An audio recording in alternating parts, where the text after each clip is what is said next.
마태복음 3장 1절에 12절 말씀 가지고 주님이 영적 현실이 되게 하라 라는 그런 제목으로 함께 은혜를 나누겠습니다. 오늘 대림제 두 번째 주일입니다. 그래서 초를 보라색에서 약간 진한 핑크색으로 바뀌게 돼서 두 번째 초를 켰습니다. 이 두 번째 초에 가 의미하는 것은 회개와 참회의 촛불이에요. 회개와 참회의 촛불. 하나님을 느끼지 못하고 또 하나님을 믿지 못하는 죄로부터 마음을 돌이켜서 하나님께 나아감을 회개라 그렇게 말할 수 있죠. 단지 지금 떠오르는 몇 가지 죄를 회개한다라고 하는 게 아니고 오늘 본문에 나오죠. 회개라 천국에 가까워하느니라 말하고 있을 때 그 회개라고 하는 단어는 엄청난 범위 또 깊이 높이까지 있는 큰 단어예요. 회개. 지금도 우리에게 그 회개는 적용할 수 있잖아요. 내가 지금 못 느껴요. 하나님이 나와 함께 하시고 있다는 그 임재, 분명히 주는 약속대로 나와 함께 하고 있는데 그걸 못 느낀다 그러면 회개하셔요.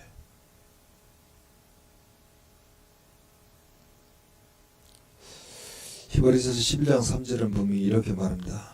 믿음으로 모든 세계가 하나님의 말씀으로 지어진 줄을 우리가 아나니 보이는 것은 나타난 것으로 말미암아 된 것이 아니니라. 이렇게 말해요.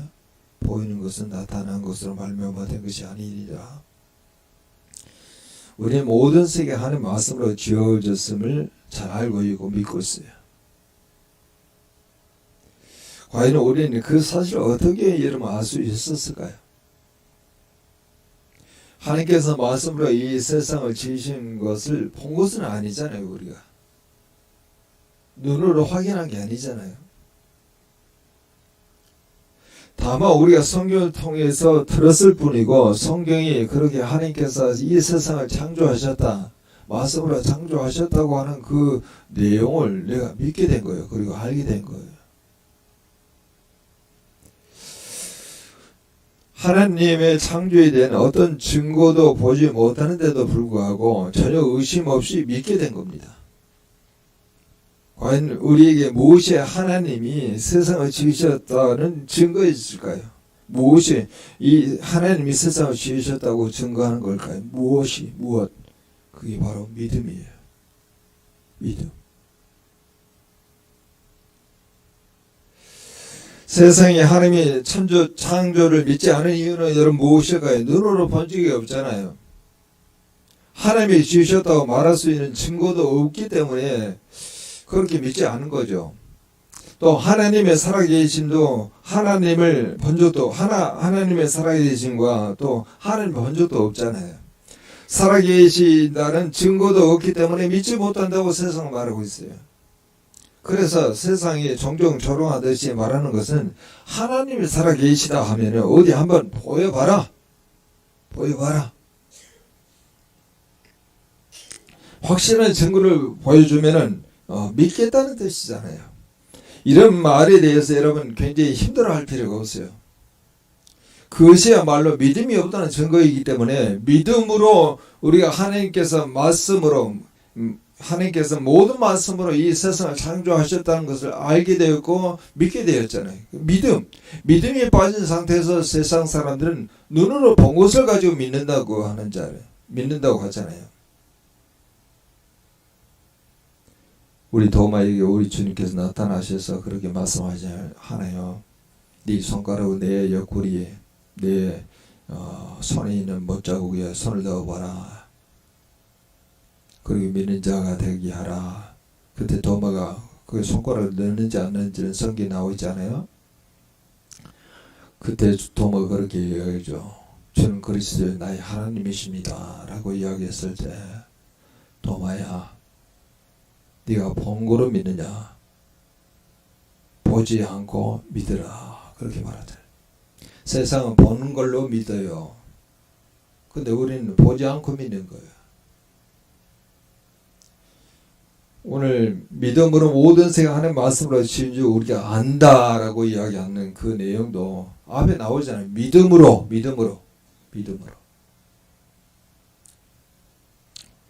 오늘 주님께서 우리 모두에게 말씀하십니다. 주님이 과연 영적인 현실이 되고 있는가? 주님은 우리에게 말씀하고 있죠. 주님이 우리 영적인 현실이 되게 하라 그렇게 말씀하시죠. 우리는 분명히 오감으로 경험하는 세계에서 지금 반응하며 살고 있습니다. 지금 대통령 탄핵 때문에 어제 굉장히 많은 시간을 보내고 있었지만 그 탄핵이 안 되잖아요. 그래서 한쪽 편에서는 기도하면서 탄핵되지 않게 해달라고 했는데 탄핵이 안 됐다고 해가지고 하나님께서 응답하셨다 그렇게 말하고 탄핵하려고 그러는데 수가 되지 않아가지고 탄핵을 하지 못한 그런 상황 가운데 있는 다수의 사람들은 너무 힘들어하고 눈물을 흘리면서 이 나라가 어떻게 가야 할까? 눈에 보이는 현실로 하나님께서 우리에게 이기게 하셨다. 그렇게 말한다는 거예요. 성경은 그렇게 말하지 않고 어떤 결과를 보고 확인하면서 하나님 믿습니다. 그렇게 말하지 말라는 거예요.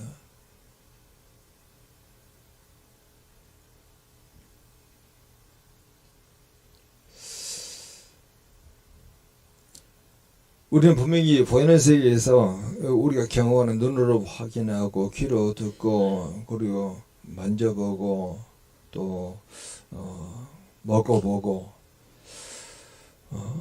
그런 내용으로 우리가 굉장히 민감하게 반응해요. 동시에 그런데 우리에게는 우리가 그렇게 오감으로 경험의 세계에 살아가고 있지만 동시에 우리는 또 다른 세계를 살고 있는 존재입니다. 그것은요, 눈에 보이지 않는 영적 세계를 매일 눈에 보이는 세계를 살기 전에 살아내야 한다는 거예요. 그래서 보이는 것은 나타난 것으로 말미암지 않는다 그렇게 말씀하잖아요. 보이는 것은 나타나지 않는 것으로 말미암지 않는다고 말씀하고 있는 것처럼 우리는 이 보이는 세계는요, 보이지 않는 영적 세계를 살아나게 될 때 이 보이는 세계가 그 관계로 이 보이는 세계가 나타나는 건데 우리는 그 보이지 않는 세계를 살아내지 못한다 그러면 이 보이는 세계는 혼돈이에요, 혼돈. 지금 한국의 정신이 혼돈이 오잖아요. 보이지 않은 그 영적 세계를 분명히 살아있는데 그 보이지 않은 영적 세계는 주님이 우리에게 현실이 되어야 하는데 그걸 주님을 살아내지 아니하고 주님이 주신 그 메시지를 살아내지 아니고 듣지 못한 상태에서 다수의 사람들이 허황된 그런 말을 하고 있는데 그걸 믿고 이 나라를 통치하려고 그러니까 혼돈 가운데 들어가죠.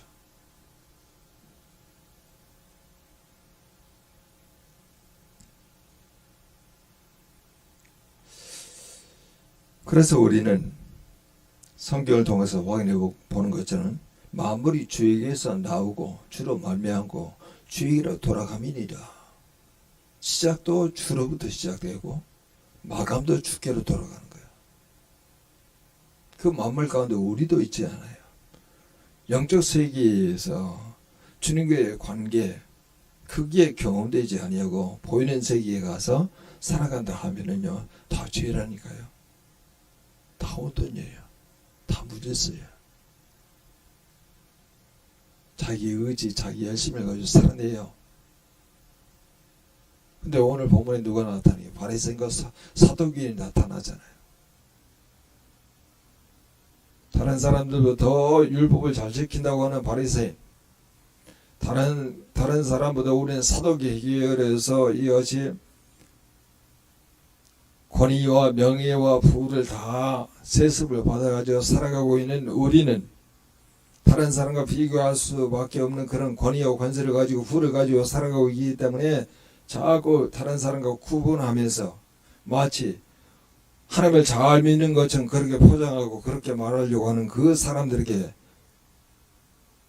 세리오는 독사의 자식들아 이렇게 말하잖아요.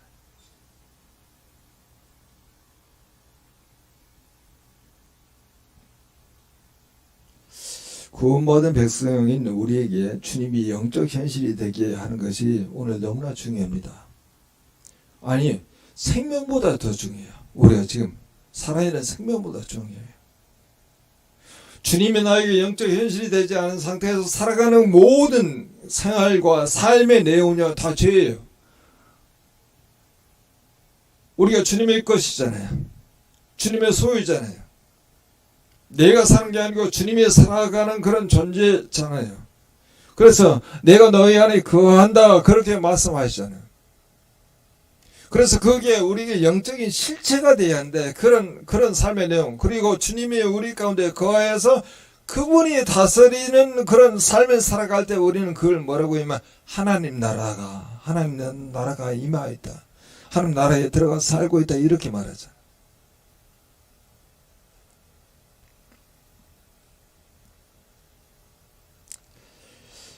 여러분, 우리가 주님이 영적 현실이 되게 하는 그런 삶에 살아가면 살아갈수록 가장 축복받는 그런 삶을 실제로 살아가고 있는 거예요. 세상이 줄 수 없는 평안이 옵니다. 세상이 줄 수 없는 기쁨이 옵니다. 세상이 줄 수 없는 희망을 가지게 돼요. 주님이 나에게 삶의 현실이 되었을 때. 잠시 어려움이 있을 수가 있어요. 주님께서 우리에게 이같이 정말 실제적으로 우리에게 참 축복이 되기를 원하고 있고, 우리의 삶의 주인으로 자리하기를 원하고 있고, 너희가 내 안에 내 말이 너희 안에 거하면 뭐든지 원하는 데 구하라, 그리하면 모든 것을 받으리라 얻으리라, 그렇게 말씀하는 그런 삶은 그 순간에 딱 이루어지는 게 아니고 어느 정도 믿음의 인내가 필요해요. 그 말씀이 이루어질 때까지. 세례 요한이 유다의 광야에서 회개하라 천국이 가까우니라 선포합니다. 회개하다라고 하는 단어가 메타노에어라고 하는 헬라어인데, 그 말을 더 원색적으로 표현하면 마음을 완전히 바꾼다, 이 말이에요. 마음을 바꾸는 것뿐만 아니라 또 다른 표현이 있는데, 새로운 행실로 돌아온다. 새로운 행실로 돌아온다. 로마서에는 그 말씀으로 너희가 이 세대를 본받지 알고 마음을 새롭게 하여 변화를 받아. 그런 발전으로 가는 거죠. 새 행실로 가는 거예요. 새로운 행실로. 이 회개는 지적인 어떤 수정이나 어떤 지식적인 어떤 교정이 아니고, 그리고 감정적인 후회 정도가 아니에요. 죄와 죄책감으로부터 완전히 돌아서는 전인격적인 참회인 동시에 하나님의 은혜로 말미암아 메시아를 영접하는 마음과 행위에 철저한 변화예요. 내 안에 하나님께서 메시아 대신 예수 그리스도가 내 안에 들어와 계신다. 내 안에 계신 그 주님께서 나에게 어떻게 행하기를 원하고 있는 그 내용대로 내가 그렇게 살아가는 그 내용을 전부 다 포함해서 뭐라고 했냐면 회개라 이야기한다는 거. 그 회개가 온전히 이루어지게 되면은 당연히 기쁨이 있죠. 당연히 영적인 질서가 있어요. 당연히 근심 걱정이 없어요. 당연히 하나님의 함께 하심이 경험돼요.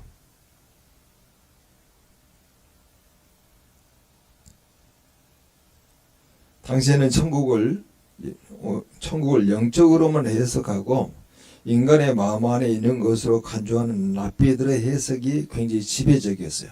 인간의 마음에 천국이 있다. 영적으로만 해석하고, 또 어떤 부류의 사람들은 메시아의 왕국이 이루어질 때 로마의 지배가 무너지고 정치적인 평화와 번영이 오리라는 극단적인 유대인들의 해석도 있습니다. 천국을 그런 개념으로 잡은 거야. 근데 세례 요한은 이 천국을 뭘로 잡냐면, 천국이라고 말할 때 또 마태복음은 천국이지만 다른 복음은 전부 다 하나님의 나라로 바꿔요. 마태복음은 유대인들에게 대성으로 쓰여져 있기 때문에 유대인들은 이 하나님이라고 하는 이름을 잘 사용하지 않아요. 왜냐면 망령되 일거루가 돼서 야훼 혹은 하나님을요 바꿔서 이야기해요. 보통 아도나이라고 바꿔서 이야기하죠. 라고 바꿔서 얘기했는데, 그런 차원에서 다른 복음서에 하나님 나라 이야기하는데 마태복음은 천국이라고 그렇게 바꿔서 이야기합니다. 여러분, 천국 하게 되면 꼭 떠오르는 단어가 하나가 있어요. 그게 바로 뭐냐? 통치예요. 통치. 지역적인 나라의 개념이 아니에요. 지역적인 천국의 개념이 아니에요. 통치예요. 통치. 천국 하면 통치.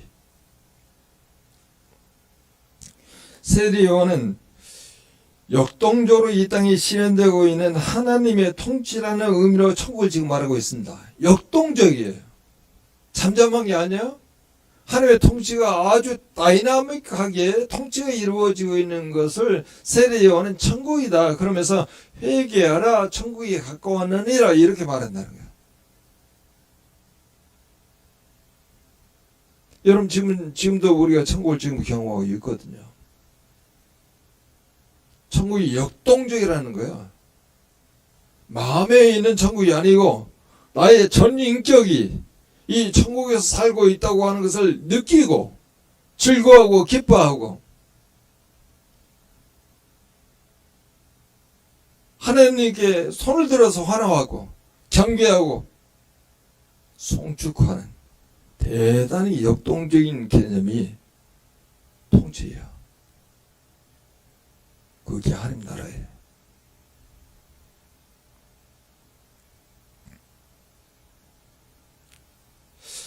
오늘 세례 요한은 천국은 예수의 출임으로 구체화될 천국에 관한 언급을 하고 있습니다. 예수 그리스도가 세례 요한 이후에 그때 예수 그리스도 30세였거든요. 그래서 그때는 예수가 30세 때라고 말하는 내용입니다. 세례 요한이 이후에 등장하잖아요. 세례 요한은 이사야 40장 3절의 말씀을 인용합니다. 이사야 40장 3절에 이렇게 기록이 되어 있습니다. 외치는 자여 소리여 이르되 너희는 광야에서 여호와의 길을 예비하라. 사막에서 우리 하나님의 대로를 평탄케 하라. 그런데 3절은 같은 그런 뉘앙스이지만은 좀 표현도 좀 다르죠. 3절은 같이 한번 읽어보죠. 같이 읽겠습니다. 그는 선지자 이사야를 통하여 말씀하신 자라 일렀으되 광야에 외치는 자의 소리가 있으니 이르되 너희는 주의 길을 준비하라 그의 오실 길을 곧게 하라 하였느니라. 앞서선 여호와 길을 예비하라 사막에서 우리 하나님 대로를 평탄하게 하라. 그런데 오늘 3절에서는 주의 길을 준비하라 그가 오실 길을 곧게 하라.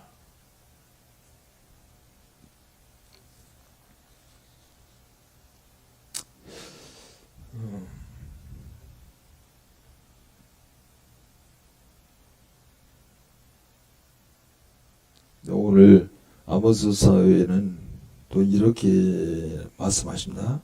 이스라엘아 네 하나님 만나기를 준비하라.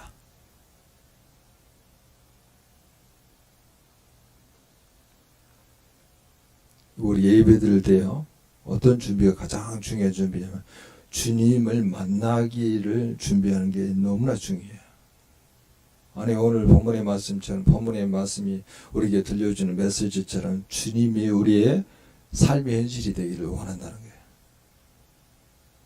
아니 지금 어떤 삶의 상황 속에서 일어나는 어떤 문제를 풀기 위해서 우리 예배드린 거 아니에요. 제가 수없이 이야기잖아요. 하나님을 향하는 그 마음을 갖지 아니하고 하나님을 찾고자 하나님을 두드리고자 또 하나님을 구하고자 하는 그런 마음이 이 예배 가운데 충만하게 이루어지지 아니한다 그러면은 우리는 이 현상 가운데 일어나는 그 문제를 풀기 위해서 예배를 드리는 거예요. 그럼 벌써 우리는 하나님을 향하는 그런 마음이 우리의 문제라고 하는 그 우상에 사로잡혀 가지고 주님을 전심으로 예배 드리는 것에서 실패하는 거예요.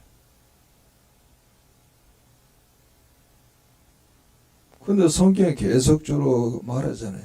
주의 길을 준비하라. 예비하라. 그의 길을 평탄케 하라. 주를 만나기를 준비하라.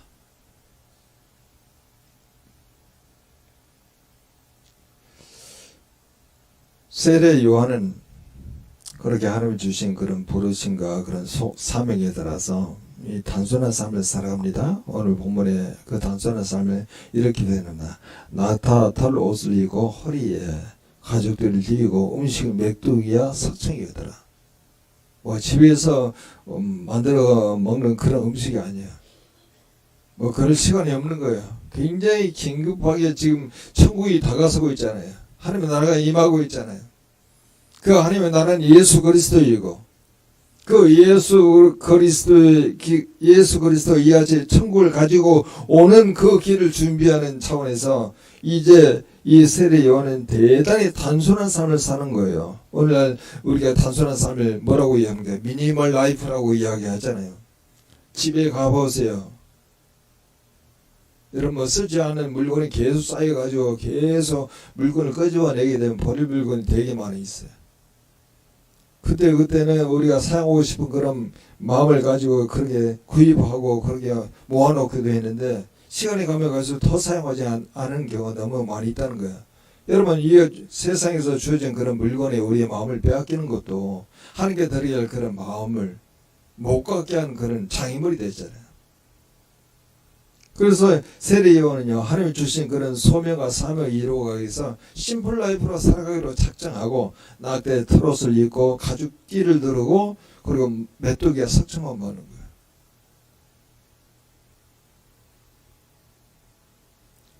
영적으로는 대단히 거칠어 보입니다. 그리고 대단히 야성이 있어요. 사람들이 엄청난 호소력이 있습니다. 예루살렘 온 유다와 요단강 사방에서 다 세례 요한에게 나옵니다. 상당한 흡인력을 가지고 있습니다. 카리스마가 대단한 것이죠. 사람들은 자기들의 죄를 자복하기 시작합니다. 요단강에서 요한에게 세례를 받습니다. 그러는 중에 많은 바리새인과 서기관들이 등장합니다. 자기에게 오는 것을 본 것이죠. 그래서 그들을 향해서 세례 요한이 소리를 칩니다. 이 독사의 자식들아, 누가 너희를 가르쳐 임박한 진노를 피하라 하더냐? 임박한 진노. 아니 그들의 마음 가운데는 주가 영적인 현실이 되지 않았어요. 메시아 대신 예수 그리스도 영적인 현실이 되지 않았어요. 아니 그런 메시아가 영적으로 현실이 되지 않아도 그냥 살아가는 데는 불편함이 없었어요. 왜냐하면 바리새인들은 율법을 쪼개서 더 지키려고 했던 사람들이잖아요. 뭐 11조를 내고 봉사하고 섬기는 그런 과정 금식부터 해가지고 더 많은 사람들은 더 쪼개서 열심히 했던 사람들이에요. 그래서 그런 것에 대해서는 자신감이 있었는데 오히려 이 세례 요한은 그들을 보면서 이 독사의 자식들아 누가 너희를 가르쳐 임박한 진노를 피하라 하더냐 이렇게 말씀하잖아요. 진노가 임한다는 거예요. 진노. 주님이 영적인 현실이 되지 않은 상태에서 종교적인 활동을 더 열심히 하게 되면은 진노가 임한다. 사두개인들은 어떻습니까? 그들은 이같이 제사장의 계보를 제사장의 계보를 이어가지고 산헤드린 공회원의 한 3분의 1을 차지할 정도로 큰 세력을 가지고 있고 부도 세습하게 되었고 메시아에 대한 그런 기대는 없고 또 메시아에 대한 부활도 믿지도 않고 그래서 자기는 여기야 좋사오니라고 하는 그런 마음을 가지고 그런 세력과 그런 부를 계속 누리고자 하는 오늘날 우리가 말하고 있는 기득권자와 같은 그런 삶의 모습을 살고 있는 그들에 대해서 이 독사의 자식들아 누가 너희를 가르쳐 임박한 진노를 피하라 하더냐 그렇게 말씀하잖아요.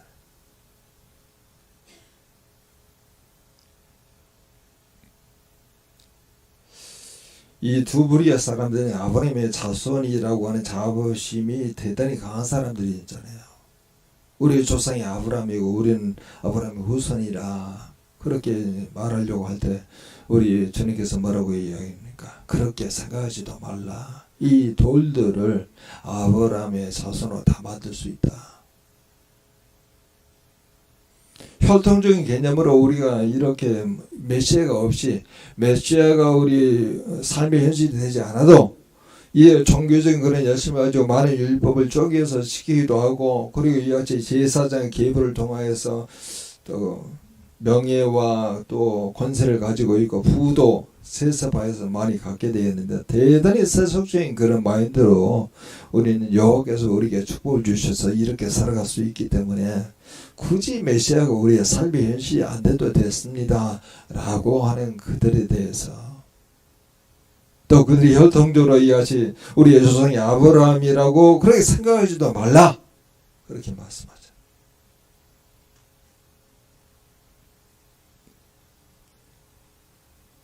오늘 우리에게도 주님이 영적인 현실이 되려 하면은 하나님께 마음을 온전히 돌이켜야 합니다.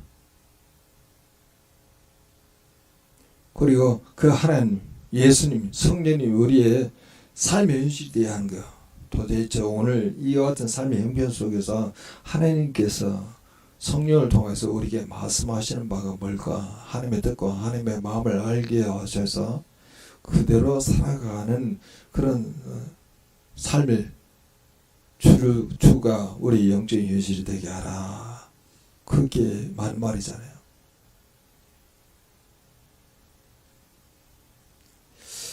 오늘 우리에게 주님이 영적인 현실이 되게 하려면 하나님께 마음을 온전히 돌이켜야 합니다. 그러면 어떤 현실로 우리에게 맞이하게 되는지를 오늘 보게 되면요. 여러분 11절 한번 11절 같이 한번 읽어보면 11절 12절 같이 한번 읽어보면 같이 읽겠습니다. 나는 너희에게 회개하기 위해 물로 세를 베풀거니와 내 뒤에 오시는 이는 나보다 능력이 많으시니 나는 그의 신을 들기도 감당하지 못하겠노라. 그는 성령과 불로 너희에게 세를 베푸실 것이요 손에 키를 들고 자기의 타작마당을 정하게 하사 알고 모아 곳간에 들여 죽정이는 꺼지지 않는 불에 태우시리라.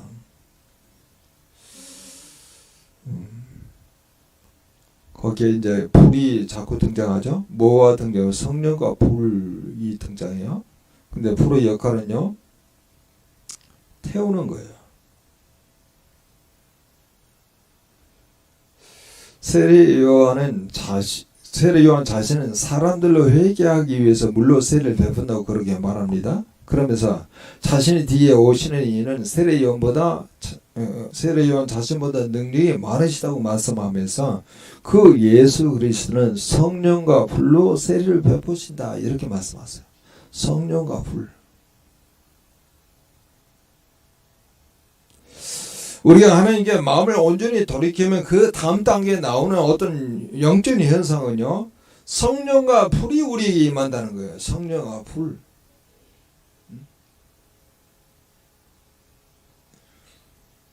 우리가 이 예배 드리게 될 때도 온전히 하나님께 마음을 돌이켜서 하나님이 느껴지도록, 하나님의 음성이 들려지도록, 하나님이 우리와 함께 하심을 경험할 수 있도록 그렇게 온전히 마음을 돌이키고 주님의 우리 가운데 온전히 임하게 되는 그런 내용을 불과 성령이 임한다 이렇게 표현하는 거예요. 불과 성령이. 성령은 불이에요. 때로는 성령도 물이라고 하기도 하잖아요. 그래서 성령은 이같이 오늘 본문에 나오고 있는 것처럼 쭉정이는 불에 태우시게 하고 그런 열매를 맺지 아니하는 나무보다 짙게 불에 던져지게 합니다. 그래서 그 성령을 우리가 뭐라고 얘기합니까? 거룩한 영, 그리고 진리의 영, 또 성령이 불로 이렇게 표현하고 있는데 태우는 영, 소각하는 영, 정하는 영 이렇게 말하잖아요. 그래서 우리가 하나님께 온전히 마음을 돌이키게 되면 어떤 증상은 바로 그게 내가 돌이켰다고 하는 증상은 바로 뭐냐면 성령이 만나는 거예요. 그게 성령이.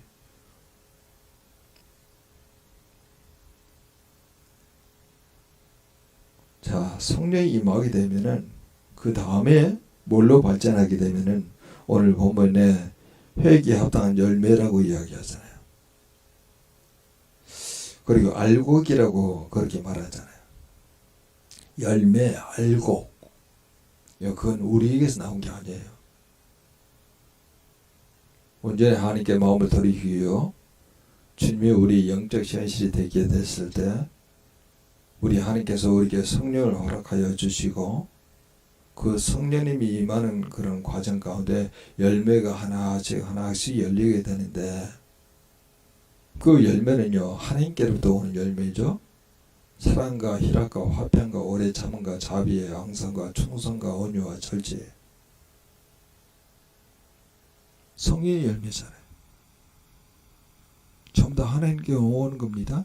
나의 기질, 나의 상에서 오는 게 아니에요. 나의 열심에서 오는 게 아니에요. 전부 다 하나님께로부터 오는 거예요. 그걸 열매라고 하는 거예요. 그래서 앞서서도 그렇게 이야기하잖아요. 회개에 합당한 열매를 맺으라.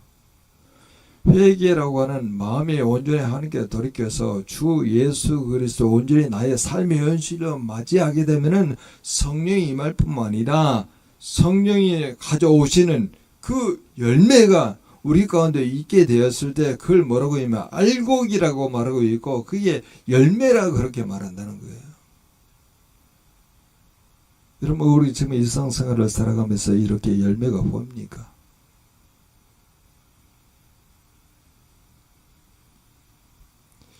물론 열매, 알곡에서 이게 이제 하나님 나라에 들어가서 살게 될 때 나오는 결과물이라 그렇게 말할 수 있죠.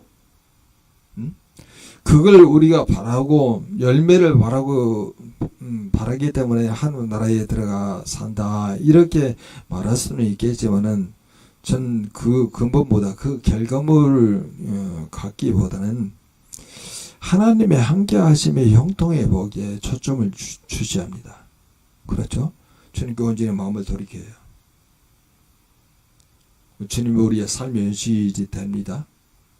어떤 삶의 현실 가운데도 여러 가지 어려운 그런 상황 가운데 주님을 의지하고 주님의 뜻이 무엇인지 깊은 묵상을 하면서 그렇게 살아가게 되면 나도 모르면서 성령이 임하게 되어서 이제 그 성령이 임한 걸로 열매가 맺게 되는데 이런 그 열매 맺는 결과물에 초점을 맞추지 말고 매 순간마다 하나님의 함께 하심의 형통 그걸 놓치지 말고 겸하셔야 한다는 거예요. 하나님의 함께 하심의 형통. 우리가 요셉에서 보잖아요. 삶의 현실은 팔려가지고 그걸 종으로 섬기죠. 무고한 그 죄의 거울로 인해 감옥에 들어가잖아요. 근데 요셉은 전혀 불평하지 않아요? 죄의 말씀이 이룰 때까지 쇠사슬에 매이고 착고에 차이잖아요. 말씀이 이룰 때까지 말씀을 받은 것이 이루어질 때까지 그걸 믿음으로 견디는 거예요. 그랬더니 감옥에 있는 간수들도 그렇고 바로도 그렇고 하나님께서 요셉과 함께 하심으로 모든 것이 형통하였더라 이렇게 말씀하잖아요.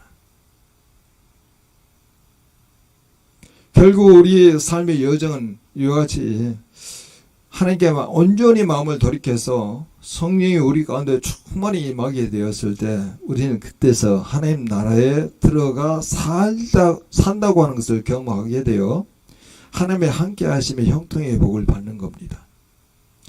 그래서 우리 공동체에도 이같이 기도 제목 내놓으면 이같이 보여지는 어떤 현실을 내용을 가지고 자꾸 기도하려고 그러고 지금 우리 대한민국의 상황도 보여지는 현실로 자꾸 기도하려고 그러려고 하는데 우리에게 더 근본적인 기도를 하자.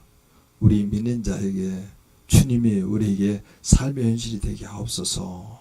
이런 내용으로 풀어가려고 하면은 오늘 말씀처럼 우리가 함께 이렇게 기도합니다. 하나님께 마음을 온전히 돌이켜서 성령이 임하여 우리는 하나님 나라에 들어가 살게 되어 하나님의 함께 하심의 형통의 복을 받는 우리 모든 공동체가 되게 하옵소서. 다 같이 동서로 기도합니다.